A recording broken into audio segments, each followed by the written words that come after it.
Alright everyone, so welcome to the world of jelly paint printing. This is what is called a jelly plate. It's hard to describe. It's like jello. It's like really hard set jello. And it's very flexible.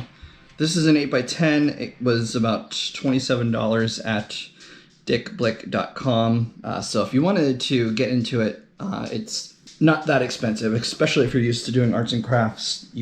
You're probably used to spending a lot of money. So I'm going to show you what people usually do with this online.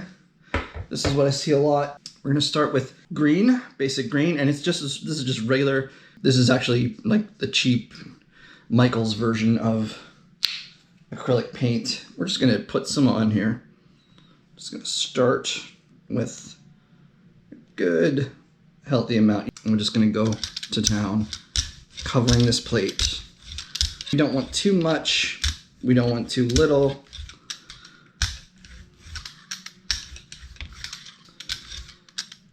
I'm trying to avoid getting lines in here, so I'm going to switch to my other brayer because it's a little softer on the edges. As you can see, I'm pulling a lot of paint off.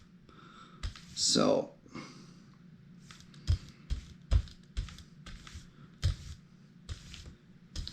I might end up redoing this, or I might just leave it as is.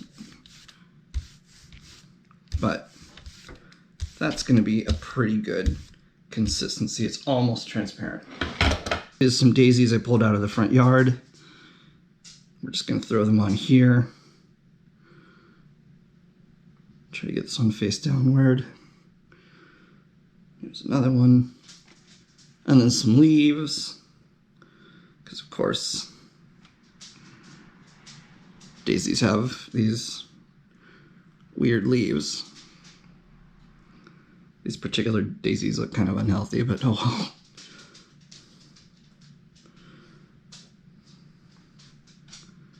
Actually, we're going to move him down here a little bit just because kind of works better. Just going to go ahead and put this down and just gently smooth it out.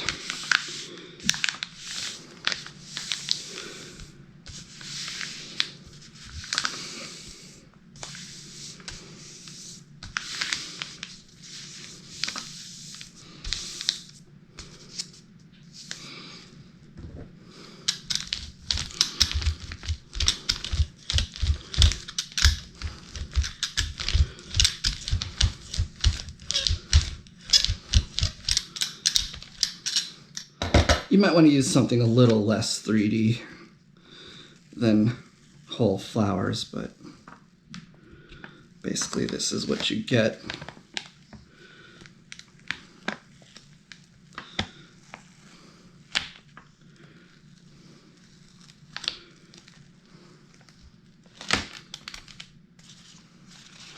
You get this cool outline. But this isn't what the final product is. I mean, you can do either way. There's ghost prints where you get the outlines of leaves, flowers. This is actually like the worst example because these don't work at all. This isn't working. But you can see kind of where, when I pull up this leaf,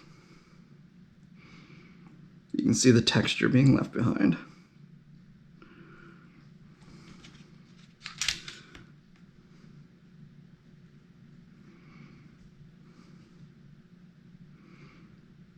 Now you can imagine if I laid out whole like maple leaves and things like that, you'd see a nicer texture.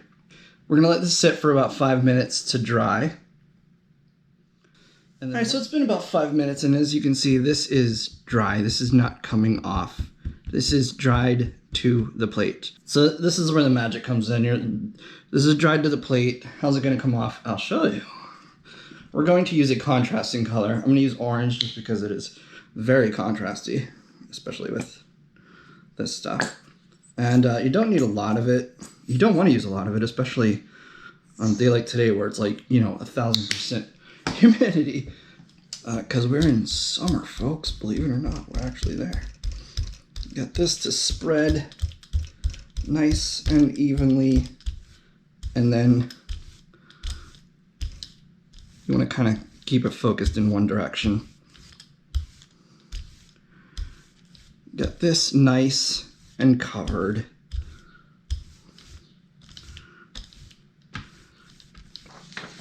Go ahead and put that down on top of this. And just gently smooth it out. You don't have to use a brayer on it, but sometimes I like to just make sure that I've got all the air bubbles out. Should be ready to go. We're gonna go ahead and give it a try. We're gonna pull up if we're lucky, because I'm not very lucky at this, but if it's good, we're gonna pull up the paint and we're gonna pull up. You'll notice it's coming off of the Gelli plate. It's not sticking to the plate, it is sticking to the paper. That is where this is like almost indistinguishable from magic in my eyes. This is our print. You'll see some specks of paint from past projects. If you don't do a very good job of cleaning your plate, that'll happen. However, some people actually like that. Some people like that it's grungier.